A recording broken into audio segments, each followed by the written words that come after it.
Business করব, কিন্তু আমার মধ্যে একটা ভয় কাজ করত হালকা পাতলা।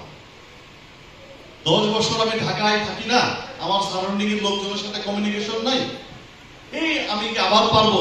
জুলফিকার আমার বলে তুমি পারবা, তোমার ভিতরে যা আছে সব একটু বালি পড়েছে, আমি ফু দিব, তুমি জ্বলে উঠবা। তো এভাবে কাজ শুরু করা, এবং ইনশাআল্লাহ টোটাল পুষ্পতলায় যা সেল হয় আশা করি অর্ধেক না হলো 3/1 ইনশাআল্লাহ আমার গ্রুপ থেকে সেল হয় ইনশাআল্লাহ। এবং আমি বিলিভ করি আগামী ডিসেম্বরে পুষ্পদানায় যা সেল হবে, আপনাদেরকে সাক্ষী রেখে বলছি যে পুষ্পধারা, বে আইকন, ওয়েস্টার্ন ভ্যালি, পুষ্প হোমস